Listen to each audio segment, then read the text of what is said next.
Selanjutnya kita akan lanjut di sesi yang kedua, akan dibawakan langsung oleh Ibu Ega Leovani. Ibu Ega Leovani, silahkan.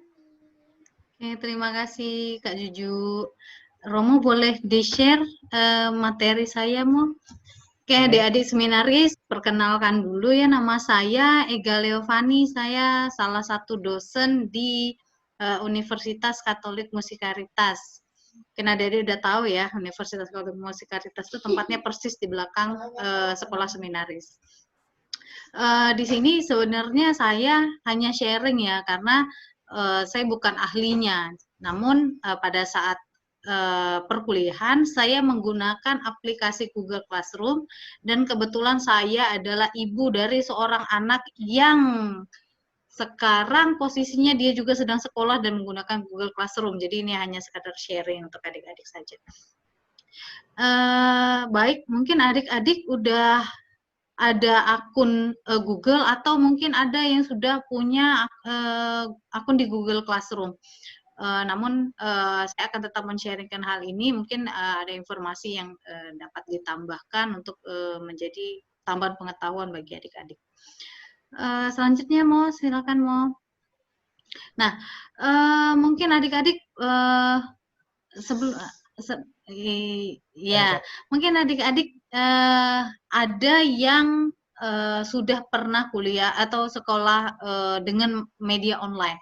Seperti yang disampaikan oleh Bu Clara tadi, bahwa media online ini sebenarnya banyak, bukan cuma Google Classroom. Namun pada saat ini yang memadai dan yang dapat dijangkau dan diakses oleh banyak orang itu adalah Google Classroom.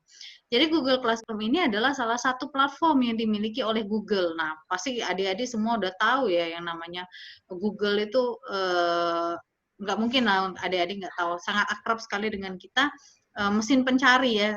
Ada apa-apa kita carinya di Google. Bahkan kalau kita pun adu argumen, bentar ya saya tanya Mbak Google gitu. Sudah sangat familiar sekali. Nah, saat ini Google Classroom itu dapat digunakan secara gratis ya. Namun nanti next Mo. Next Mo. Nah, ini deh tadi keunggulannya. Nah, keunggulannya dari Google Classroom ini saya sampaikan tadi, bahwa Google Classroom ini gratis. Dan bagi adik-adik yang kuliah atau sekolah online-nya tidak menggunakan laptop, dia support sekali untuk handphone. Jadi dia punya tampilan yang bisa digunakan atau mendukung tampilan di handphone atau di gadget, atau ada yang punya iPad, yang punya tablet, ini dapat digunakan. Nah, kemudian di dalam Google Classroom ini banyak sekali fungsinya. Jadi guru bisa mengupload tugas, bisa mengupload materi, bisa mengupload kuis. Jadi ketika guru mengupload tugas, nanti akan ada batasan jamnya, akan ada bentuk tugasnya seperti apa, dan seterusnya. Begitu juga dengan materi dan kuis. Nah, kuis ini kalau saya paling senang nih menggunakan aplikasi ini. Kenapa? Karena ketika kuis, anak-anak itu harus meminta izin dulu ke saya untuk membuka. Jadi artinya dia nggak bisa mulai duluan. Gitu. Ini meminimalisir kecurangan, karena sebenarnya sekolah online ini kan banyak sekali celah untuk terjadi kecurangan, terutama untuk kuis, ujian dan seterusnya. Nah, kemudian nilainya juga langsung secara online. Jadi akan ada penilaian secara online, terutama untuk misalnya kuis yang langsung menggunakan Google Form, apalagi untuk yang nanti kalau kalian ada kuisnya itu berupa pilihan berganda. Nanti tiba-tiba kalian bisa lihat tuh poin saya berapa. Kemudian kalian bisa lihat juga jika guru tersebut mengupload jawabannya, kalian bisa lihat, oh jawabannya saya salah, kenapa salah? Ada jawaban yang benar tuh, jawaban yang benarnya apa? Nah, itu akan lebih menguntungkan, karena ya namanya manusia pasti merasa benar terus. Nah, di sana nanti kita bisa mengkoreksi bahwa oh ternyata memang saya salah, atau memang gurunya keliru, dan seterusnya. Kemudian dapat membuat topik-topik. Nah, jadi di setiap Google Classroom itu ketika kita buka tugas, tugasnya tuh ada topiknya. Jadi tidak numpuk tuh tugasnya, plok semuanya ada di sana, enggak. Dia ada per topik. Misalnya guru mau buat tugas bab 1, bab 2, bab 3 dan seterusnya. Dia kayak folder. Jadi tidak akan tertukar. Misalnya yang saya sampaikan tadi, ada beberapa mata pelajaran. Ada beberapa mata pelajaran di satu Google Classroom dan dia akan membuat kayak folder gitu. Folder misalnya mata pelajaran PJOK, SPDP, misalnya PKN dan seterusnya. Jadi dia punya topik sendiri. Next Mo. Nah, selain dari kelebihan, ternyata dia juga ada kekurangannya. Nah, kekurangannya jika lebih dari 250, dia ada yang namanya GSIT. Nah, itu kita harus bayar. Kalau saya nggak salah ya, dia harus bayar dan itu harus didaftarkan oleh sekolah. Sebelumnya mau harus sekolah yang harus mendaftar. Sebelumnya mau. Ya. Oke, nah kekurangannya lagi tadi yang saya sampaikan adalah semua guru menjadi satu. Karena tadi yang punya akun itu kita satu. Jadi siswa hanya punya satu akun dan guru itu bisa masuk ke Google Classroom itu tadi sehingga semua guru itu bisa melihat dan merubah ya. Kita tidak berprasangka buruk ya. Namun hal itu bisa terjadi, dapat melihat, dapat mengedit dan memantau tugas serta materi guru yang lain. Nah, itu salah satu kekurangannya. Next, Mo. Nah, jika menggunakan smartphone, sebelumnya, Mo. Sebelumnya, Mo. Sebelumnya, Mo.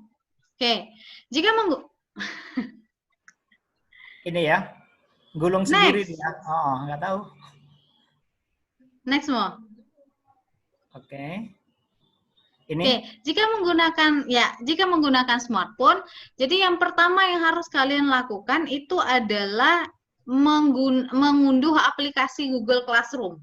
Jadi kalau adik-adik belum punya aplikasinya, nanti adik-adik bisa download dulu aplikasi Google Classroom.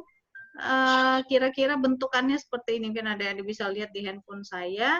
Dia akan lebih ramah untuk adik-adik. Dia bentukannya seperti ini. Nah, jadi ini semua bisa kita lihat, ini adalah mata kuliah yang saya ampu.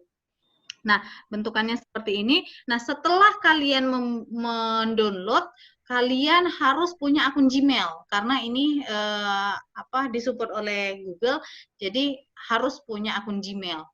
Tapi kebetulan ini 13 ya kalau saya nggak salah, 13 tahun semua. Karena yang jika kita menggunakan Gmail yang di bawah 13 tahun, dia nggak bisa buka YouTube. Sehingga ketika ada guru atau dosen yang mengupload link YouTube, dia akan agak susah nantinya. Mungkin, tapi kalau adik-adik mungkin sudah tidak terkena masalah itu. Karena kebetulan kemarin saya kena masalah itu. Nah, sementara jika menggunakan perangkat komputer ya seperti biasa, kita buka saja Google Classroom classroom.google.com. Next, Mo. Nah, langkah berikutnya setelah adik-adik punya akun tadi, tampilannya seperti ini. Ketika kita buka googleclassroom.com tadi, tampilannya akan seperti ini kalau pakai komputer ya. Nah, ini anggap nama siswanya adalah Erik Fernandes dengan alamat emailnya adalah erikfernandes@gmail.com. Nah, kemudian adik-adik tinggal klik lanjutkan. Tinggal klik lanjutkan, next Mo. Di sudut kanan atas itu ada tanda tambah. Nah, tanda tambah ini gunanya adalah untuk gabung kelas. Ketika gabung kelas itu, nanti guru akan memberikan kode kelas. Kode kelas atau mungkin link ya, bisa jadi link, bisa jadi kode kelas. Nah, ketika guru memberikan kode kelas, kalian tinggal masukkan kode kelas, kemudian klik gabung. Next, Mo. Nah, setelah masuk kayak ini, boleh next, Mo. Nah, ini adalah contoh kelasnya. Nah, ini adalah contoh kelasnya. Di sini terdapat informasi mata kuliahnya apa, atau mata pelajarannya apa, atau nama kelasnya apa. Misalnya, kelas 4 retorika. Salah nggak ya saya? Kalau nggak salah itu ya. Kelas 4 retorika. Kemudian informasi kelasnya apa, di gurunya siapa, dan seterusnya. Kemudian ada tugas kelas dan anggota. Tugas kelas ini adalah tugas-tugas yang akan diupload oleh guru-guru kalian. Nah, kemudian anggota itu adalah semua orang yang tergabung di kelas ini. Bisa jadi guru dan teman-temannya.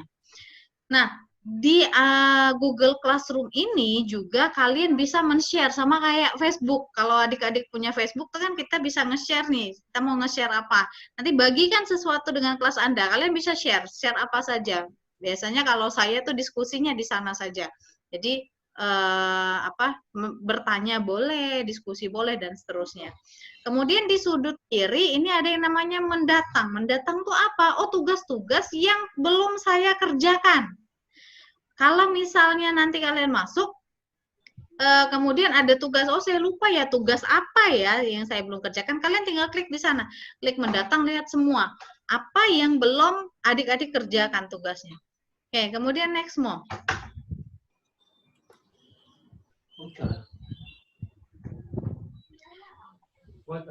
Nah, kalian bisa mengirim tugas kalian nih di sini sebelumnya mo. Ini. Next mo. Sorry. Nah, kalian bisa mengirim tugas kalian. Ini anggota tadi ya sudah. Oke, baik. Nah, ketika ini adalah tugas-tugas yang diberikan. Oke, ini adalah tugas-tugas yang diberikan. Tugas-tugas yang diberikan. Ketika kalian mau mengupload, kalian tinggal klik saja di judul tugas ini dan kalian bisa mengupload tugasnya. Next mo. Nah, ini ketika kita mau melihat anggotanya. Nah, ini tugasnya. Next mo. Nah, ini adalah tugasnya. Tugas yang bisa kita sebelumnya mau tolong mo. Nah, ini adalah laman tugas. Jadi, ini adalah tugas yang saya berikan. Ini contohnya deskripsi tugas, berdoa sebelum memulai dan seterusnya. Saya menggunakan Google Form. Nah, kemudian adik-adik bisa menambahkan atau membuat file untuk tugasnya. Misalnya ditugaskan adalah membuat video atau membuat catatan dengan menulis. Adik-adik bisa klik tambah atau buat. Kemudian klik berikutnya dan nanti tugasnya akan terkirim. Nah, keunggulan dari Google Classroom ini adalah ketika adik-adik mengupload tugas dan tugas tersebut telah diserahkan, tugasnya tidak warna biru lagi, dia berubah jadi abu-abu. Jadi warnanya jadi abu-abu. Jadi kita bisa melihat mana tugas yang sudah kita kerjakan, mana yang belum tanpa membuka setiap tugas tersebut. Next mo.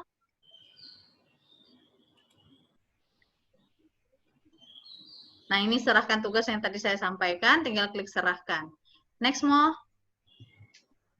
Nah, ini warnanya saya bilang tadi, ini warnanya akan berubah. Sebelumnya warnanya akan berubah jika adik-adik sudah menyelesaikan tugasnya. Adik-adik bisa lihat nih, yang warna biru terang ini adalah yang belum dikerjakan.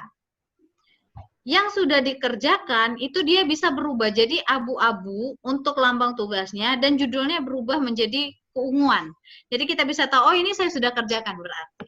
Nah, ini adalah sedikit sharing saya tentang Google Classroom. Baik Romo, mungkin itu saja sharing dari saya. Baik, terima kasih. Sekarang kita buka untuk sesi tanya jawab ya. Agak cepat ya adik-adiknya, sorry ya. Iya. Jelas kok. Cuman sorry slide-nya lari-lari tadi karena kayaknya PowerPoint-nya otomatis itu kan yang bagian terlalu canggih kayaknya PowerPoint saya. Iya. Oke. Baik, adik-adik ada yang mau ditanyakan? Saya Bu, kalau nggak ada saya ya. Siapa ya? Tegar mau Tegar. Oke, dihidupkan kameranya juga ya. Ya mau ya. Ya, silakan. Saya mau tanya, berdasarkan pengalaman, kan ulangan itu tidak membuka buku. Nah, bagaimana dengan sistem pembelajaran online ini?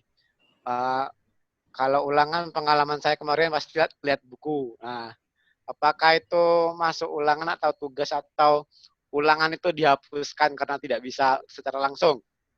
Terima kasih, Bu. Oke, baik. Sebenarnya kita nggak bisa, kalau ulangan atau ujian itu kita nggak bisa membuat ujian tersebut tutup buku ya. Kenapa? Karena ini online. Jadi kita nggak bisa melihat mahasiswa atau siswa kita secara langsung, mengawasi secara langsung. Namun keunggulannya jika kita menggunakan Google Classroom dan jika kita mempunyai email dengan domain yang sama, maka akan tersebut membuka aplikasi lain selain dari Google Classroom atau tidak. Kalau misalnya ujiannya lewat Google Classroom, nanti akan terdetek, oh ternyata Tegar nih buka aplikasi lain nih, buka laman lain untuk atau cheating, melihat mencari jawaban di Google. Nah itu akan ketahuan. Itu keunggulannya salah lainnya. Baik, ada lagi? Silakan bagi yang mau bertanya, langsung menghidupkan mikrofonnya dan bertanya. Kalau nggak ada, saya boleh nanya, nanti boleh dibantu Romo, akan ada apa ya, akan ada sedikit merchandise nanti dari saya berupa pulsa kali ya, karena kita sekarang online ya, nanti saya kasih pulsa. Pertanyaan pertama, nanti tunjuk tangan atau gimana ya? Mungkin Kak Juju nanti bisa bantu juga. Untuk pertanyaan pertama, tadi kan saya sudah menjelaskan apa sih kelebihan Google Classroom. Siapa yang tahu boleh tunjuk tangan dan langsung jawab. Bu. Ya, Petrus. Oke. Apa kelebihannya tadi, Petrus? Setelah yang saya lihat tadi, yang saya dengar tadi, kelebihannya itu kita bisa melihat tugas-tugas itu berdasarkan temanya, lalu terus warna. Kalau kita udah mengirim tugas dan belum itu pasti warna di tampilannya itu berbeda. Itu aja, Bu. Karena kurang tepat, jadi saya batalin dulu ya. Kita cari jawaban yang paling tepat. Tadi ada 5 kelebihan Google Classroom yang saya sampaikan. Ada lagi yang mau mencoba? Atau Saya, Bu. Saya. Paulus. Kalau dari saya, yang pertama, diakses secara gratis, Bu. Betul. Yang kedua, bisa di komputer ataupun mobile. HP, betul. Yang berikutnya. Terus yang ketiga, materi diberikan tidak bertumpukan, tetapi secara berkelompok sesuai subbab. Ada topiknya, betul. Apalagi yang keempat? Terus yang keempat, itu, apa ya? Tiga, Bu. Apalagi yang keempat? Tadi kalau kita bisa menandai mana yang sudah dikerjakan, mana yang kurang belum. Tepat, ya itu boleh, tapi kurang tepat. Apalagi? Kurang tepat. Aduh, apa mana ya? Apa yang keempat? Yang keempat, apa sih, Bu? Yang keempat, kalau tugasnya sudah dikumpulkan, apa yang dilakukan oleh gurunya? Oh, bisa menilainya, Bu, dari sana langsung. Cara online. Dan satu lagi banyak online. fungsi seperti tugas, materi ya. Baik. Paulus Tegar. Paulus Tegar, nomor handphonenya berapa? Aduh, nggak apa lagi. Ya udah, berarti batal ya. Woi, apal. Atau game sama Romo ya nanti ya? Ya, nanti pakai. Ya, boleh. Formnya. Oke, satu orang lagi, satu pertanyaan lagi. Jelaskan langkah-langkah membuat akun di Google Classroom. Siapa yang bisa?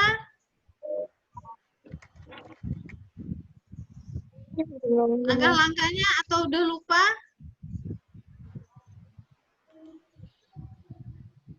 Oke, udah lupa ya, karena tadi ya yang disampaikan ya, udah lupa, cepet lupanya. Baik, mungkin cuman ya boleh nanti saya ya. Ada yang mau jawab? Kami, Bu, coba. Ya boleh. Ya sih. Pertama itu kita mendownload aplikasi Google Classroom, Bu. Kemudian kayak kita masukin akun kita, akun Gmail kita ke Google Chrome tersebut. Ketiga, kita kan itu kan akan ada dikirim dari gurunya. Kode kelasnya. Ya, kode kelasnya. Terus kita masukin untuk gabung ke situ. Cara kita cari tambah kelas. Oke, terima kasih. Nanti nomor handphonenya disampaikan ke Romo EN ya. Baik, mungkin itu saja dari saya. Saya kembalikan ke Kak Juju. Silakan Kak Juju. Baik, terima kasih kembali Bu Ega. Baik semuanya, terima kasih kami ucapkan kepada Bu Clara dan Bu Ega yang telah mengisi materi pada PKM hari ini. Terima kasih juga Romo EN yang berada di sana. Dan terima kasih untuk seluruh peserta PKM hari ini. Baik, acara pada hari ini sudah selesai. Selamat melanjutkan aktivitas. Semoga ilmu, pengalaman, dan materi yang disampaikan Bu Ega dan Bu Clara bisa berguna untuk kalian semua, untuk kita semua. Tuhan memberkati. Baik, sebelum kalian mungkin meninggalkan ruangan ini dan makan siang, kalau ada makan siang, beberapa sudah pamit tadi, dipanggil romonya. Nanti kalian simak di Google Classroom saja, bahan ini akan kami share. Boleh ya Bu Ega, Bu Clara? Ya, boleh. Untuk bahan kita membuat kuesioner. Nanti akan saya kirim formnya, jadi nanti secara digital kalian kirimkan kembali, termasuk tadi informasi yang dapat door prize. Yang dari Gregorius Jambi itu tadi siapa ya? Romo, Andreas Raul Pratama. Siapa? Andreas Raul Pratama, Romo. Andreas. Oke. Baik, terima kasih Bu Clara dan Bu Ega. Karena ini persis sudah jam 12.27, berarti 2 menit lagi kita akan berakhir. Apakah ada... Kalian belum pemilihan ketua kelas ya? Nanti menyusul lah. Iya, Romo. Oke, ya. Itu saja. Selamat beraktivitas, selamat belajar. Boleh kalau mau hidupkan kameranya dan melambaikan tangan, tanda tidak kuat. Saya foto sekali lagi ya, dengan ada partisipan di sebelah kanan. Mantap. 1, 2, 3. Terima kasih. Bentar lagi, 1 kali lagi. 1, 2, 3. Baik, terima kasih. Sampai ketemu lagi. Bye. Terima kasih, Romo. Sampai ketemu lagi. Selif ya, Mo. Terima kasih. Terima kasih. Terima Ya, kasih. Terima kasih. Terima kasih Kak Juju. Baik ya. Baik-baik ya.